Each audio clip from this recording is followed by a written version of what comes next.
শুরু করছি আজকের গল্প খগেন্দ্রনাথ মিত্রের লেখা মমির জীবন্ত হাত।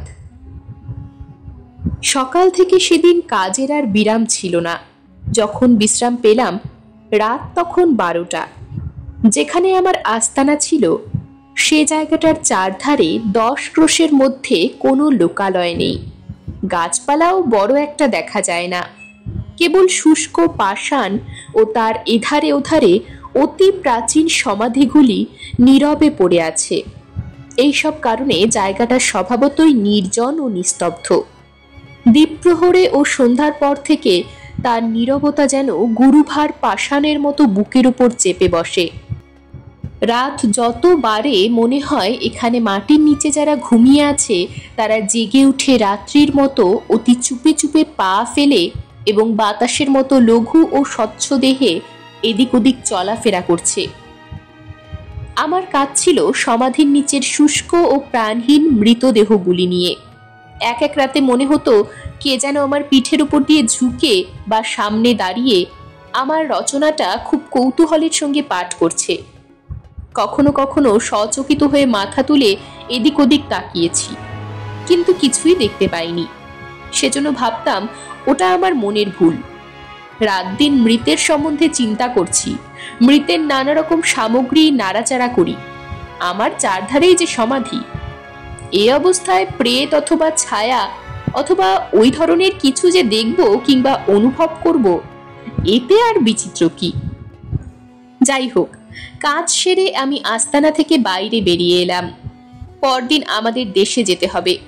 সেজন্যে আমার সঙ্গী জিনিসপত্র গোছাতে ব্যস্ত। আমাদের বৃদ্ধ আরব অনুচরটি তখন কোথায় জানি না। আমি আস্তানার বাইরে দাঁড়িয়ে একটা চুরুট ধরিয়ে চারধারে তাকিয়ে দেখলাম, কিন্তু সেই ঘন অন্ধকারে কিছুই চোখে পড়ল না। কেবল কিছু দূর থেকে নাইলের অস্পষ্ট কলধ্বনি ও চারধারের অশ্রান্ত ঝিল্লিরব একসঙ্গে মিশে একটি অদ্ভুত সুরের সৃষ্টি করে আমার কানে বাজতে লাগলো এবং মনকেও স্পর্শ করতে লাগলো। আমি স্তব্ধ হয়ে সেই শব্দের দিকে কান পেতে রইলাম, সম্ভবত ক্ষণিকের জন্য তন্ময় হয়ে থাকব। হঠাৎ দেখি আমার একেবারে সম্মুখে একটি ছায়ামূর্তি এসে দাঁড়িয়েছে। আমি সচকিত হয়ে এক পা পিছিয়ে যেতেই আমারও বিস্ময়ের ঘোর কাটল, আর সেই মূর্তিও কথা বলে উঠল। সে অতি মৃদু কণ্ঠে বললে, আমার সঙ্গে আসুন। তার সুরে, কথায় ও ভাবভঙ্গিতে এমন একটা গাম্ভীর্য ছিল যে সে আমাদের অনুচর হলেও তা উপেক্ষা করতে পারলাম না। কেবল বললাম, কোথায়? সে হাত বাড়িয়ে পূব দিকটা দেখিয়ে দিলে। আমি নীরবে তাকে অনুসরণ করে চললাম। দুজনে চলেছি। আমাদের পথের এদিকে ওদিকে ভগ্ন সমাধি স্তম্ভগুলো পড়ে আছে। মাঝে মাঝে পায়ে বাধা পাই। কোনো সমাধি স্তম্ভ চূড়ায় বা আর কোথাও বসে হঠাৎ দুই একটি পেচক ডেকে ওঠে। মাথার উপর দিয়ে বাতাসকে পাখার আঘাতে বিক্ষুব্ধ করে কখনো কখনো বাদুড় উড়ে যায়। সেই ঘন অন্ধকার, সেই আচম্বিত শব্দ, সেই জনবিরল সমাধি প্রান্তর ও বৃদ্ধ অনুচরটির রহস্যপূর্ণ ব্যবহার আমাকে ক্রমে যেন অভিভূত করে ফেলতে লাগলো। আমার মনে হতে লাগলো আমি কোনো অভূতপূর্ব ঘটনা বা কোনো রহস্যের সম্মুখীন হতে চলেছি। তার সঙ্গে কতক্ষণ যে চলেছি তা ঠিক করে বলা সম্ভব নয়। তবে দূরত্বের অনুমানে বুঝলাম আমার আস্তানা থেকে প্রায় 1 মাইল পার হয়ে এসেছি। এর মধ্যে অবশ্য আমরা দুজনে কেউ কারোর সঙ্গে একটি কথাও বলিনি। এক জায়গায় এসে আমার অনুচরটি হঠাৎ দাঁড়ালো। তারপর বললে, অপেক্ষা করুন। আমার চোখে অন্ধকার এতক্ষণে সয়ে এসেছিল। তার উপর তিথি অনুসারে আর একটু পরেই চাঁদ উঠবে। পূব আকাশের কোল একটু উজ্জ্বল হয়ে উঠেছে। তার ফলে জায়গাটার একটা অস্পষ্ট ছবি আমার চোখে ফুটল। মনে পড়ল এর আগে এখানে দিনের বেলায় একবার এসেছিলাম। দেখলাম আমার সম্মুখে সেই জীর্ণ স্ফিংস, তার নিচে প্রত্নতাত্ত্বিকদের কাটা সুড়ঙ্গ ও খাদ। অনুচরটি সেখানে আমাকে রেখে সেই খাদের মধ্যে নেমে গেল। আমি দাঁড়িয়ে আছি। দূর শৈলশিখরে ধীরে কৃষ্ণপক্ষের চাঁদ উঠল। তার ম্লান আলো সেই নিস্তব্ধ নির্জন জায়গা, সমাধিগুলি ও স্ফিংসটাকে এমন একটি রূপ দান করলে যে আমার মনে হতে লাগলো চারধার থেকে কারা যেন ঘুম থেকে ধীরে ধীরে জেগে উঠছে। চিন্তাটা মনে উঠতেই আমার শরীরের মধ্য দিয়ে কেমন যেন একটা শিহরণ বয়ে গেল। ঠিক তখনই পিছনে পায়ের শব্দে ফিরে দেখি আমাদের অনুচরটি ফিরে আসছে। তার হাতে যেন কি একটা। সে কাছে আসতেই দেখি জিনিসটা কাপড়ে জড়ানো। সাধারণত মমিগুলি যে ধরনের কাপড়ে জড়ানো থাকে, এ কাপড়খানাও সেই ধরনের। আমার কৌতূহলের সীমা থাকলো না। সেও কোনো কথা না বলে কাল বিলম্ব না করে জিনিসটার ওপরের জড়ানো কাপড়টা খুলে ফেললে। ততক্ষণে চাঁদ আর একটু উপরে উঠেছে। জিনিসটার কাপড়খানা সে সম্পূর্ণ খুলে দিতেই আমার কৌতূহল চরম বিস্ময়ে পরিণত হলো। দেখলাম সেটা একখানি হাত। হাতখানার গঠন এবং সুন্দর ও সরু আঙ্গুলগুলি দেখে বুঝলাম সেটি কোনো নারীর। তার কোথাও এতটুকু বিকৃতি ঘটেনি। তার নখগুলি চমৎকার করে কাটা। প্রত্যেকটা নখের উপর যে খুব পাতলা সোনালি পাত মোড়া রয়েছে, সেগুলি পর্যন্ত জ্যোৎস্নায় ঝলমল করছে। দেখে মনে হতে লাগলো হাতখানা এই মুহূর্তে কোনো সুন্দরী নারীর দেহ থেকে কেটে আনা হয়েছে। তার ক্ষতস্থান থেকে যে দুটি হাড় বেরিয়ে আছে, চাঁদের আলো পড়ে সে দুটি আরো সাদা দেখাচ্ছে। ততক্ষণে চাঁদের আলো আরো উজ্জ্বল ও নির্মল হয়ে উঠেছিল। অনুচরটি হাতখানা আমার আর একটু কাছে আনতে দেখলাম তার তর্জনীতে একটি উজ্জ্বল সোনার আংটি। তার উপর প্রাচীন ইজিপ্টের কয়েকটি সাংকেতিক অক্ষর খোদাই করা। আমার বৃদ্ধ অনুচরটির মুখের দিকে তাকিয়ে দেখলাম তার চেহারায় কেমন একটা পরিবর্তন এসেছে। তাকে আমরা আরব বলে জানতাম, কিন্তু এখন তার মুখ চোখের আরবীয় গঠনের পাশে আরেকটি অন্য ভাব ফুটে উঠে সে ভাবটিকে ম্লান করে দিয়েছে। সে পরম স্নেহ ভরে সেই হাতখানি দুহাতে তুলে ধরে বলল, এখানা ফারাও আখনাটেনের সপ্তম কন্যার দক্ষিণ হাত। আখনাটেন তার পূর্বপুরুষদের ধর্ম ত্যাগ করে এক নতুন ধর্ম প্রবর্তন করেছিলেন। সে ধর্ম ছিল সূর্যের উপাসনা। তার মৃত্যুর পর টুটেনখামেন ফারাও হন। তিনি আখনাটেন যে ধর্ম প্রবর্তন করেছিলেন তা দেশ থেকে দূর করে দেশের যা পুরাতন ধর্ম তা আবার প্রতিষ্ঠা করেন। তার ফলে ইজিপ্টের পুরোহিত সম্প্রদায় আবার শক্তিশালী হয়ে ওঠে। থিবিস নগরের মন্দিরের পুরোহিতগণ আবার অবাধে ইজিপ্টের সর্বত্র প্রভুত্ব করতে থাকে। কিন্তু ফারাও আখনাটেনের সপ্তম কন্যা মাকিটাটেন তার পিতৃধর্ম কখনো ত্যাগ করেননি। সে ধর্মের প্রতি তার নিষ্ঠা ছিল বড় গভীর। রাজকুমারী পিতার মৃত্যুর পর একদল সৈন্য সংগ্রহ করে থিবিসের বিরুদ্ধে যুদ্ধযাত্রা করেন, কিন্তু প্রথম যুদ্ধেই তিনি নিহত হন। থিবিসের মন্দিরের পুরোহিতগণ তখন রাজকুমারী যে হাতে তাদের বিরুদ্ধে তরবারি ধারণ করেছিলেন, যুদ্ধক্ষেত্রেই তার মৃতদেহ থেকে সেই দক্ষিণ হাতখানি মণিবন্ধের একটু উপরে তরবারি দিয়ে ছিন্ন করে এবং কয়েকটি বিশেষ প্রক্রিয়ার সাহায্যে হাতখানিকে মমি করে এই মন্দিরটিতে রেখে দেয়। এই নৃশংস কাজ করবার উদ্দেশ্য এই ছিল যাতে আর কেউ রাজকুমারীর মতো তাদের বিরুদ্ধে যুদ্ধযাত্রা না করে, তাহলে তাদেরও দশা হবে রাজকুমারীর মতো। থিবিসের এই মন্দিরটাই ছিল তখন প্রধান। এখানা সেই বলে বৃদ্ধ পরম স্নেহের সঙ্গে হাতখানা একটু দোলালে। তারপর আবার বললে, এই কাহিনী আমি শুনেছি আমার পিতার মুখে, তিনি শুনেছিলেন তার পিতার কাছে। এইভাবে কাহিনীটি পুরুষানুক্রমে চলে আসছে। আমার পূর্বপুরুষেরা থিবিসের এইসব মন্দিরে পৌরোহিত্য করতেন। এই হাতখানি যে কোথায় লুকানো ছিল তারা ছাড়া আর কেউ তা জানত না। আমার পিতা আমাকে এর গোপন সন্ধান দিয়ে গেছেন। তোমার কাছে আমি নানাভাবে ঋণী, তাই আজ আমি সেই হাতখানা তোমায় উপহার দিচ্ছি। আমি বললাম, কিন্তু হাতখানা আমায় না দিয়ে কোনো জাদুঘরে তোমার দেওয়া উচিত, তারা সযত্নে এটাকে রক্ষা করবে। সে কঠোর স্বরে বলল, তা হতে পারে না। এই হাতের উপর যে অভিসম্পাত আছে তা আজও পূর্ণ হয়নি, আর সেই অভিসম্পাতটি পূরণ করবার জন্যে ভাগ্য তোমাকেই নির্বাচিত করেছে। আমি চমকে উঠলাম, বললাম, অসম্ভব, আমার সঙ্গে ওর সম্বন্ধ কি? আমি তো বিদেশী। সে একটু হেসে বললে, বন্ধু, নিয়তির চলাফেরা বড় বিচিত্র। আমি যা বলছি তা সত্য। রাজকুমারী মাকিটাটেনের দেহটা মমিতে পরিণত করে তার পিতা আখনাটেনের মমির কাছে রাখা হয়েছে। সেটা এখন শান্তিতেই আছে, কিন্তু তার দক্ষিণ হাতখানার উপর যে অভিসম্পাত আছে তা আজও পূর্ণ হয়নি। সেজন্য এটার শান্তি নেই। এটা তোমার সঙ্গে পৃথিবীর নগরে নগরে ঘুরে বেড়াবে, লক্ষ লক্ষ লোকের চোখের সম্মুখে প্রদর্শিত হবে। হাতখানার উপর যে অভিসম্পাত আছে তা পূর্ণ হবে তোমার দ্বারাই। নিয়তির এই বিধান। অসম্ভব? পৃথিবীতে অসম্ভব বলে কিছু নেই। তুমিও কোথাও শান্তিতে বাস করতে পারবে না।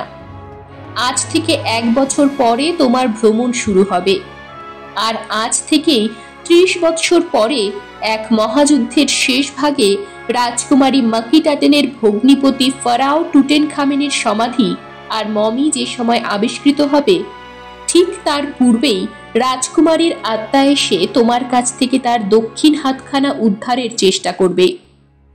হাতখানাও তখন হয়ে উঠবে জীবন্ত। যতকাল তোমার কাছে থাকবে ততকাল তোমার কোনো বিপদ আপদের ভয় থাকবে না। তুমি এখানা সযত্নে রক্ষা করবে, তাহলে এই হাতও তোমাকে সকল বিপদে রক্ষা করবে। আমার কাছে শপথ করো যে হাতখানা তুমি সবসময় খুব সাবধানে রাখবে। বলতে বলতে বৃদ্ধের চোখ মুখের ভাব, গলার স্বর, দেহের ভঙ্গি সম্পূর্ণ বদলে গেল। আমার তখন মনে হতে লাগলো একজন ইজিপ্টীয় পুরোহিত সেই অতি প্রাচীন জীর্ণ মন্দিরের ধ্বংসাবশেষের উপর দাঁড়িয়ে আমাকে কঠোর স্বরে প্রতিজ্ঞাবদ্ধ হতে আজ্ঞা দিচ্ছে। সেই নিস্তব্ধ নির্জন সমাধি প্রান্তরে শান্ত বাতাসে উজ্জ্বল জ্যোৎস্নালোকে তার সেই মূর্তির সম্মুখে আমি ক্রমে অভিভূত হয়ে পড়লাম। আমার ইচ্ছা শক্তি মনের মাঝে মিলিয়ে গেল। বোধ হতে লাগলো আমি তার আজ্ঞাবহ ভৃত্য। আমার মাথা আপনা হতেই তার সম্মুখে নত হয়ে পড়ল। সে বললে, কেবল ওইটুকু প্রতিজ্ঞাই যথেষ্ট নয়।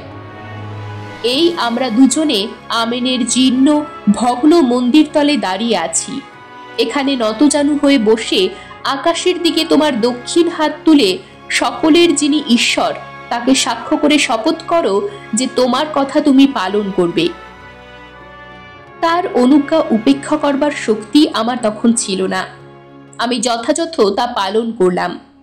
তারপর আমি উঠে দাঁড়াতেই সে আমার হাতে রাজকুমারীর ছিন্ন হাতখানি ধীরে রেখে দিলে। অতঃপর দুজনে পূর্বের পথ ধরে আস্তানায় ফিরে এলাম। আমার মন এক অভূতপূর্ব ভাবে ভরে গেল। দেখলাম আমার সঙ্গী তখনও তেমনই ব্যস্ত আছেন। আমি যে কাপড়ে জড়ানো একটা কিছু নিয়ে কুটিরে ঢুকলাম সেদিকে তার খেয়ালই হলো না। আমিও তাকে হাতখানির বিষয়ে কোনো কথা বলা আবশ্যক বলে মনে করলাম না। হাতখানিকে আর একখানা কাপড়ে ভালো করে জড়িয়ে আমার বালিশের নিচে রেখে তাতে মাথা দিয়ে শুয়ে পড়লাম। কিন্তু অন্য দিনের মতো আমায় সেরাতে কিছুক্ষণ জেগে থাকতে হলো না। শোবার প্রায় সঙ্গে সঙ্গেই আমার চোখে তন্দ্রা নেমে এলো। আমি ঘুমিয়ে পড়লাম। পরদিন যথাসময়ে আমার জিনিসপত্র নিয়ে আস্তানা ছেড়ে চলে এলাম। আমাদের বৃদ্ধ অনুচরটিও স্টিমার ঘাট অবধি আমাদের সঙ্গে এলো। আমি যখন স্টিমারে উঠছি তখন সে একবার তীক্ষ্ণ চোখে আমার চোখের দিকে তাকালো। আমার মনে হলো সেই দৃষ্টির অর্থ তোমার শপথ পালন করো। যাই হোক, আমাদের স্টিমার যথাসময়ে থিবিস ছেড়ে নাইল দিয়ে সুদূর উত্তরে সমুদ্রের দিকে চলতে আরম্ভ করলে। সেই সময় ফিরে দেখলাম আমাদের বৃদ্ধ অনুচরটি ঘাটের একধারে স্থির হয়ে আমাদের দিকে তাকিয়ে দাঁড়িয়ে আছে, যেন ছায়া মূর্তি। ক্রমে সেই ছায়া থিবিসের বিলীয়মান তীরভূমির সঙ্গে আমার চোখের সম্মুখ থেকে চিরকালের জন্য মিলিয়ে গেল। তারপর দীর্ঘ 30 বৎসর কেটে গেছে। এই সময়ের মধ্যে আমি পৃথিবীর নগরে নগরে ভ্রমণ করেছি। কত লোক আমার সঙ্গে দেখা করতে এসেছে। আমি হাতখানাকে কখনো আমার কাজ ছাড়া করিনি।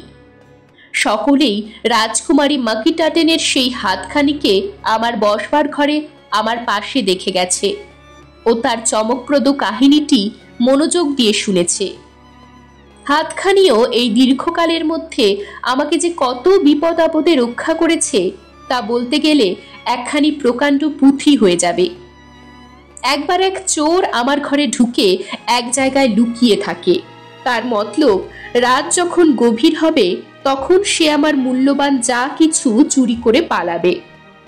সে রাতে তার কাজ হাসিল করবার সুযোগেরও অভাব হলো না। ঘর অন্ধকার হলো, রাতও গভীর হয়ে এলো।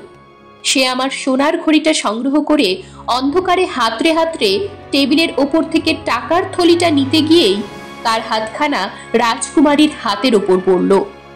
তৎক্ষণাৎ সে ভয়ে আঁতকে উঠে সব ফেলে প্রাণ ভয়ে ঘর থেকে পালিয়ে গেল। আর একবার এক হোটেলে থাকার সময় হঠাৎ সেখানে আগুন লাগে। অন্য সকলের সঙ্গে আমিও প্রাণ বাঁচাবার জন্য ছুটে পালাতে পালাতেই মনে পড়ল রাজকুমারীর হাতখানা আনা হয়নি। সেটা টেবিলে লাল মখমলের গদির উপরে রয়েছে। না আনলে পুড়ে ছাই হয়ে যাবে। কথাটা মনে হওয়া মাত্র আমি ঘরের দিকে ফিরলাম। ঘরে এসে হাতখানা নিয়ে আবার ছুটতে ছুটতে লিফটের কাছে পৌঁছতে না পৌঁছতেই ভয়ঙ্কর একটা শব্দ হলো। তাকিয়ে দেখি লিফটটা পুড়ে ছিঁড়ে নিচে পড়ে গেল। তার ফলে অনেকগুলি লোক জখম হলো ও প্রাণ হারালো। এরপর এক রাতে স্বয়ং রাজকুমারী এলেন তার ওই হাতখানি নিতে। তখন ইউরোপের মহাযুদ্ধ প্রায় শেষ হয়ে এসেছে। আমি ইউরোপের যে নগরে সে সময় বাস করছি মনস্থ করলাম সেখানেই জীবনের শেষ পর্যন্ত স্থায়ীভাবে বাস করব। কিন্তু থিবিসের জীর্ণ ভগ্ন মন্দির তলে দাঁড়িয়ে আমার বৃদ্ধ অনুচরটি যে ভবিষ্যৎবাণী করেছিল তা তখনও পূর্ণ হয়নি বলেই বোধহয় আমার সংকল্প সফল হলো না। আমি নগরটি ছেড়ে যেতে বাধ্য হলাম। যাবার সমস্ত আয়োজন করছি, কতক জিনিসপত্র পাঠিয়ে দিয়েছি, কতক তখনও আছে। সেগুলোর মধ্যে রাজকুমারীর হাতখানিও একটি। সত্য কথা বলতে কি, হাতখানি নিয়ে আমি কিছু বিব্রত হয়ে পড়েছিলাম। কয়েকদিন থেকে লক্ষ্য করছিলাম যে হাত এতকাল লোহার মতো শক্ত ও অসাড় ছিল তা বেশ কোমল হয়েছে। তার সরু সরু আঙ্গুলগুলোকে সহজেই এধারে ওধারে সঞ্চালন করা যায়। তারপর ক্রমে সমস্ত হাতখানার আকৃতিও সম্পূর্ণ বদলে গিয়ে সেখানা হয়ে উঠল জীবন্ত মানুষের হাতের মতো। সেখানের দিকে হঠাৎ তাকিয়ে সময়ে সময়ে আমি নিজেই চমকে উঠি। মনে হয় টেবিলের উপর লাল মখমলের গদিতে একটি সুন্দরী নারীর দক্ষিণ হাতখানি কেটে রাখা হয়েছে। একদিন সকালে উঠে রাজকুমারীর হাতের দিকে তাকিয়ে আমার বিস্ময়ের সীমা থাকলো না। দেখলাম হাতখানার আঙুলের গ্রন্থিতে গ্রন্থিতে ফোঁটা ফোঁটা তাজা রক্ত। প্রত্যেকটি আঙুলের আগা দিয়েই রক্ত বার হচ্ছে। এমন অলৌকিক ঘটনা আমি জীবনে কখনো দেখিনি। ভয়ে আমার মন ভরে গেল। তবুও মনকে শান্ত করবার জন্য ভাবলাম ওই লাল তরল ও ঘন জিনিসটা রক্ত নাও হতে পারে। কিন্তু একজন রাসায়নিক যখন তার কয়েক বিন্দুকে নানা রকম রাসায়নিক প্রক্রিয়ার সাহায্যে পরীক্ষা করে বললেন জিনিসটা মানুষের রক্ত ছাড়া আর কিছুই নয়, তখন আমি স্তম্ভিত হয়ে গেলাম। 3000 বছরের পুরাতন একখানি শুষ্ক কঠিন মমি হাত সহসা জীবন্ত হয়ে উঠল। রক্তাক্ত হাতখানার দৃশ্য আমাকে এমন পীড়া দিতে লাগলো যে রাসায়নিককে বললাম, ওই হাতখানার রক্ত পড়া কি কোনো রকমে বন্ধ করতে পারেন না? ওটা কি আবার আগের মতো শক্ত হতে পারে না? যে রকমই হোক ওটাকে আগের অবস্থায় পরিণত করুন। চোখের সম্মুখে এ দৃশ্য বড় অসহ্য। তিনি বললেন, তরল গালা ও পিচের মধ্যে ডুবিয়ে দিলে হাতখানা আবার আগের মতো শক্ত ও অসাড় হওয়া সম্ভব, এবং ওর রক্ত পড়াও নিশ্চয়ই বন্ধ হয়ে যাবে। এছাড়া আর কোনো উপায় তো আমার জানা নেই। আমি তৎক্ষণাৎ তার প্রস্তাবে সম্মত হয়ে বললাম, অনুগ্রহ করে এই মুহূর্তেই ওটা নিয়ে যান। রাসায়নিক হাতখানা নিয়ে চলে গেলেন এবং কিছুক্ষণ পরে ফিরে এসে হাতখানা আমায় দিয়ে বললেন, দেখুন, এটা আগের মতোই শক্ত ও অসাড় হয়ে গেছে, রক্ত পড়াও বন্ধ হয়েছে, কিন্তু মমের হাত দিয়ে কি করে যে রক্ত পড়তে পারে আমি তো কিছুতেই ভেবে পাচ্ছি না। এ ব্যাপারটা নিতান্ত অভাবনীয়। এই কথাটা আমিও মনে মনে ভাবছিলাম, কাজেই তার প্রশ্নের সদুত্তর দেওয়া আমার পক্ষে সম্ভব হলো না। আমি রাজকুমারীর হাতখানা হাতে নিয়ে দেখি তার কোনো জায়গা দিয়েই আর রক্ত পড়ছে না। আমি স্বস্তির নিঃশ্বাস ফেলে হাতখানা যথাস্থানে সেই লাল মখমলের গদির উপরে রেখে দিলাম। সারাদিন গেল, সন্ধ্যা নামে নামে। এর মধ্যে আমি এমন একটু সময় করতে পারিনি যে হাতখানার দিকে একবার মনোযোগ দিই। অবশ্য তার দরকারও ছিল না, কেননা গালা ও পিচের কঠিন ঘন আবরণের নিচে হাতখানা আগের মতোই অসাড় হয়ে আছে বলে আমি নিশ্চিন্ত। সেই সময় কাজের পাকে একবার আমার বসবার ঘরের মধ্য দিয়ে যেতে যেতে হঠাৎ হাতখানার দিকে আমার চোখ পড়তেই চমকে উঠলাম। আমার পা দুটো আপনা থেকেই গতিহীন হয়ে গেল। হৃৎপিণ্ডটা ভয়ানক দুলতে লাগলো। যে হাতকে আমি অসাড় ও কঠিন ভেবে নিশ্চিন্ত ছিলাম, আবার তার গ্রন্থি ও আঙুলের আগা দিয়ে পিচ এবং গালার আবরণ ভেদ করে তাজা রক্ত বেরিয়ে আসছে। ঘরখানা ততক্ষণে ঘনায়মান সন্ধ্যার ম্লান ছায়ায় একটু কালো হয়ে উঠেছে। কোণে কোণে অন্ধকার জমা হচ্ছে। আমি অনুভব করলাম সন্ধ্যা সেই ম্লান ছায়ায় আরো একটি ছায়া যেন কায়া মিলিয়ে বড় নিঃশব্দে ভেসে বেড়াচ্ছে। সাহসী বলে আমার খ্যাতি ছিল, কিন্তু সেদিন অন্তত কয়েক মুহূর্তের জন্যেও আমার মন গভীর শঙ্কায় ভরে উঠল। সৌভাগ্যবশত আমি একেবারে চেতনা হারাইনি। পরক্ষণেই আত্মসম্বরণ করে মনে প্রচুর সাহস এনে হাতখানার কাছে গিয়ে পরীক্ষা করে দেখলাম, আগের চেয়েও সেটা কোমল হয়ে এসেছে, যেন ধীরে গলে যাচ্ছে। বুঝলাম আমার সকল চেষ্টাই ব্যর্থ। মনে পড়ল ৩০ বৎসর পূর্বে নাইলের তটভূমিতে সেই স্তব্ধ জ্যোৎস্না রাতে থিবিস নগরে আমেনের জীর্ণ মন্দিরে দাঁড়িয়ে আমার বৃদ্ধ অনুচরটির কথা।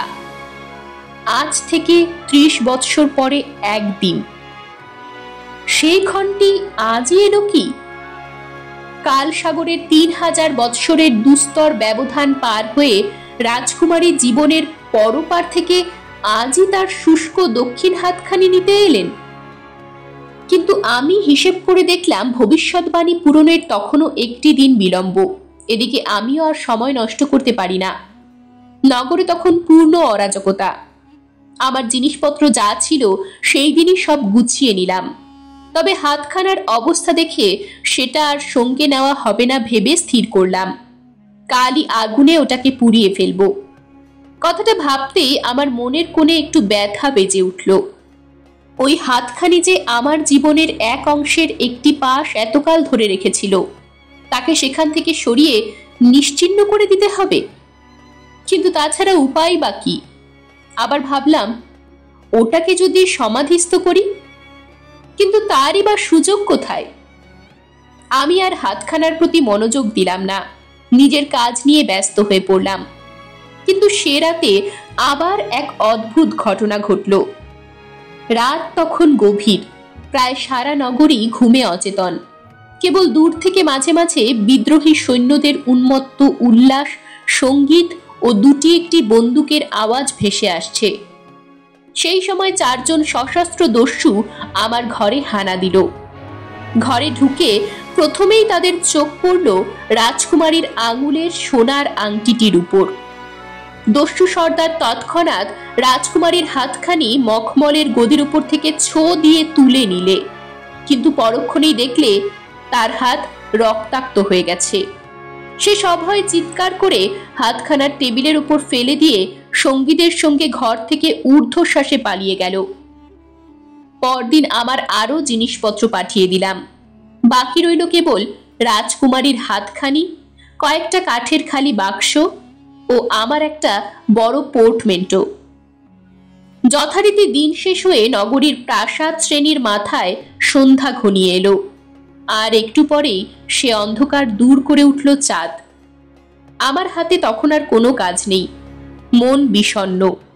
কাল থেকে আর এই গৃহ ও ওই হাতের সঙ্গে আমার কোনো সম্বন্ধ থাকবে না। আমি বারবার হাতখানিকে দেখতে লাগলাম। রক্তে সেখানা ভেসে যাচ্ছে। মনে হতে লাগলো থিভিসের বিশাল প্রান্তরে নাইলের তীরভূমিতে রাজকুমারীর মৃতদেহটি যেন পড়ে আছে, আর তার দক্ষিণ হাতখানি সদ্য কেটে এনে এইখানে রাখা হয়েছে। ক্রমে রাত গভীর হতে লাগলো। ঘরের চিমনিতে সন্ধ্যা থেকে আগুন জ্বলছিল। আমি তাতে আরো কাঠ দিয়ে প্রখর ও প্রদীপ্ত করে দিলাম, যাতে রাজকুমারীর হাতখানি নিঃশেষে পুড়ে ছাই হয়ে যায়। আকাশে তখন জ্যোৎস্নার বন্যা এসেছে, নগরীর চোখেও তন্দ্রা নেমেছে। আমার ঘরে সন্ধ্যা থেকেই কোনো আলো জ্বালিনি। খোলা জানলা পথে জ্যোৎস্না এসে শূন্য ও নিস্তব্ধ ঘরখানির মেঝে ঘুমিয়ে আছে। এই আলো ছায়ায় আমি একা দাঁড়িয়ে। আমার বাড়ির গেটে খিলানের ওপর একটি সুগন্ধ ফুলের লতা লতিয়ে উঠেছিল। গাছটি তখন সাদা ফুলে ফুলে ভরা। জ্যোৎস্নায় সেগুলো আরো সাদা, সুন্দর ও স্বপ্নময় বলে মনে হচ্ছে। হঠাৎ আমার মন নীল সিন্ধু পারে সুদূর ইজিপ্টের দিকে ছুটে গেল। চোখের সামনে ছায়ার মতো ভেসে উঠল বিশাল নাইল, তার তীরভূমিতে পাম শ্রেণী, দূরে আকাশের গায়ে পিরামিড, তার উপর নির্মেঘ নীল আকাশে উজ্জ্বল চাঁদ। সব যেন নির্মল জ্যোৎস্নায় গভীর ঘুমে আচ্ছন্ন। হঠাৎ দূরে গির্জার ঘড়িতে ঢং ঢং শব্দে রাত্রি 12টা বাজল। সেই শব্দে আমারও চমক ভাঙল। আমি ঘর থেকে বেরিয়ে বারান্দার দরজায় খিল আটকে আমার ঘরেরও দরজাটা বেশ করে এঁটে বন্ধ করে দিলাম। ওক কাঠের ভারী দরজা কাঁপে কাঁপে বসে গেল। চিমনির চুল্লিতে তখন খুব তেজে আগুন জ্বলছে। আমি সেটা আরো উস্কে দিয়ে টেবিলের কাছে সরে এসে রাজকুমারীর কোমল ও রক্তাক্ত হাতখানি দুহাতে তুলে নিলাম। সেই সময় হাতখানির স্পর্শে আমার সারা শরীরের মধ্যে দিয়ে কেমন একটা শিহরণ বয়ে গেল। সেই সঙ্গে মনে পড়ল, আজই রাতে রাজকুমারী হাতখানি আমার কাছ থেকে নিতে আসবেন। আমার মন আরো বিষণ্ণ হয়ে উঠল। আমি ভগবানের কাছে প্রার্থনা করে হাতখানিকে প্রদীপ্ত চুল্লির ঠিক মাঝখানে ফেলে দিলাম। সঙ্গে সঙ্গে চারধার থেকে খড় জিহ্বা মেলে শত শত অগ্নিশিখা তাকে ঘিরে ধরে দগ্ধ করতে লাগলো। যে সুগন্ধি আরক মাখিয়ে হাতখানি মমি করা ছিল, অগ্নিস্পর্শে তার সুন্দর বাসে ঘরখানি ভরে গেল। আমি স্থির দৃষ্টিতে চুল্লির দিকে তাকিয়ে রইলাম। নিস্তব্ধ নির্জন ঘর, কেবল চুল্লি থেকে একটু একটু শব্দ হচ্ছে। ক্রমে হাতখানাকে নিঃশেষে জীর্ণ করে অগ্নিশিখাগুলি সাপের মতো ফনা নত করে রক্তোজ্জ্বল অঙ্গার রাশির উপর দিয়ে লতিয়ে এক এক দিকে যেন মিলিয়ে যেতে লাগলো। অবশেষে কেবল তপ্ত ও গাঢ় রক্তবর্ণ উজ্জ্বল অঙ্গার রাশি ছাড়া চুল্লিতে আর কিছু দেখা গেল না। আমি নিঃশ্বাস ফেলে চেয়ার থেকে উঠতেই বাইরের দরজায় প্রচণ্ড আঘাতের শব্দ শুনে স্থির হয়ে দাঁড়ালাম। প্রথমে মনে হলো প্রবল বাতাস দরজায় ধাক্কা দিচ্ছে, কিন্তু পরক্ষণেই নিজের ভুল বুঝতে পারলাম। সে সময় কোথাও এতটুকু বাতাস ছিল না, সব শান্ত ও তন্দ্রাচ্ছন্ন। বোধ হলো কে যেন বারান্দার ভারী দরজাটা প্রচণ্ড ধাক্কায় খুলে ফেললে। তারপরেই দেখলাম আমার ঘরের অর্গলবদ্ধ দরজাটাও হঠাৎ এক ধাক্কায় সশব্দে খুলে গেল। ভাবলাম দস্যুদল ঘরে ঢুকছে, কিন্তু তাকিয়ে দেখলাম সেখানে জনপ্রাণী নেই। কেবল খানিকটা চাঁদের আলো ঘরের মধ্যে এসে অনেকখানি জায়গা আলোকিত করে তুলল। এই দৃশ্যে ভয়ে আমার হাত পা অসাড় হয়ে এলো। সেখান থেকে একেবারে গেট অবধি পরিষ্কার দেখা যেতে লাগলো। আমার এই দৃষ্টিসীমার মধ্যে কেবল গেটের খিলানের ওপর জ্যোৎস্না ঢালা পুষ্পিত লতাটি ছাড়া আর কিছু নেই। হঠাৎ দেখলাম সেখানে যেন স্বচ্ছ বাতাসের একটি ক্ষীণ ছায়া একটু একটু করে কায়া নিচ্ছে, যেন কোনো অশরীরই ধীরে ধীরে স্পষ্ট হয়ে উঠছে। ক্রমে সেটি সেখান থেকে আমার ঘরের বারান্দার দিকে এগিয়ে আসতে লাগলো এবং সেই সঙ্গে তার কায়া আরো স্থূল হয়ে উঠতে লাগলো। শেষে সেটা যখন আমার ঘরের অন্ধকারে এসে পৌঁছলো, তখন দেখলাম একটি সুন্দরী নারী মূর্তি। তার মাথা থেকে কটিদেশ অবধি স্পষ্ট হয়ে উঠেছে। চলার বেগে তার অঙ্গ প্রত্যঙ্গগুলো একটু একটু দুলছে। আমি মন্ত্রমুগ্ধের মতো স্থির হয়ে দাঁড়িয়ে রইলাম। মূর্তিটি আরো এগিয়ে এলো। তার উজ্জ্বল ও আয়ত চোখ দুটি এবার আরো উজ্জ্বল হয়ে দুটি স্থির নক্ষত্রের মতো জ্বলছে। তার সারা মুখে ও দেহ ভঙ্গিমায় রাজকীয় ভাব পরিস্ফুট। আমার বোধ হতে লাগলো আমি যেন 3000 বৎসর আগে ইজিপ্টের এক রাজকুমারীর সম্মুখে অতি সম্ভ্রম ভরে দাঁড়িয়ে আছি। রাজকুমারী ঘরখানা পার হয়ে আমার পাশ দিয়ে চুল্লিটার দিকে এগিয়ে যেতে লাগলো। এবার দেখলাম তার মাথায় উজ্জ্বল সোনার মুকুট চুলের ওপর দিয়ে কাঁধ পর্যন্ত নেমে এসেছে। তার মধ্যিখানে কপালে একটি উদ্যত ফনা সোনার সাপ, আর তার কটিদেশ ঘিরে উজ্জ্বল রত্নাভরণ ঝলমল করছে। রাজকুমারী মরাল গতিতে চুল্লির কাছে গিয়ে নত হয়ে সেই উজ্জ্বল অঙ্গার রাশির মধ্য থেকে কি যেন দুহাতে তুলে নিলেন। তারপরই আমার দিকে ফিরে দাঁড়ালেন। তার মুখ, চোখ দুটি ও দেহখানি যেন পরম উল্লাসে দুলে উঠল। তার সে উজ্জ্বল দৃষ্টি, সেই চোখ দুটি আজও আমার চিত্তাকাশে উজ্জ্বল হয়ে আছে। সেই সময়ে তার ক্ষীণ অধর দুটি কি যেন বলতে গিয়ে একবার মৃদু কম্পিত হলো। সে কথা আমার কানে পৌঁছল না বটে, কিন্তু তার মর্ম আমার অন্তর স্পর্শ করলে। বুঝলাম তিনি এই হতভাগ্যের কাছে কৃতজ্ঞতা প্রকাশ করলেন। আমারও মাথা আপনা হতেই সম্ভ্রমে নত হয়ে এলো। তারপর রাজকুমারী হাত দুখানি ধীরে লীলায়িত ভঙ্গিতে তার মাথার উপর তুলে আমার দিকে অতি ধীরে মাথা নুইয়ে আবার গর্বিতভাবে সোজা হয়ে উঠে একটু একটু করে দরজার দিকে পিছিয়ে যেতে লাগলেন। আমিও যন্ত্রচালিতের মতো ধীরে ধীরে তার সঙ্গে চললাম। ক্রমে সেই ছায়ামূর্তি ঘর থেকে বার হয়ে বারান্দা দিয়ে খোলা চাঁদের আলোয় ফুলের মৃদু গন্ধ ভরা শান্ত বাতাসে ভাসতে ভাসতে খিলানের কাছে পৌঁছলো। এই সময়ের মধ্যে তার দেহ একটু ক্ষীণ হয়ে এসেছিল। তখন আরো ক্ষীণ হয়ে ধীরে বাতাসে মিলিয়ে যেতে লাগলো, কিন্তু চোখ দুটি তখনও তেমনই উজ্জ্বল। ক্রমে তার সারা দেহ অদৃশ্য লোকে লীন হয়ে গেল। বাতাসে ভেসে রইল কেবল নক্ষত্রের মতো উজ্জ্বল চোখ দুটি। শেষে সে দুটিও ম্লান হয়ে রাতের আকাশে মিলিয়ে গেল। আমার চোখের সামনে ফুটে রইল কেবল সাদা স্বপ্নালস ফুলগুলি, আর মনের মধ্যে সেই জ্যোৎস্না রাতের বিচিত্র স্মৃতিখানি। এরকমই আরো সব গল্প পেতে চ্যানেলটিকে সাবস্ক্রাইব করে দেবেন। আর গল্পটি যদি ভালো লেগে থাকে তাহলে লাইক, শেয়ার আর কমেন্ট করে দেবেন।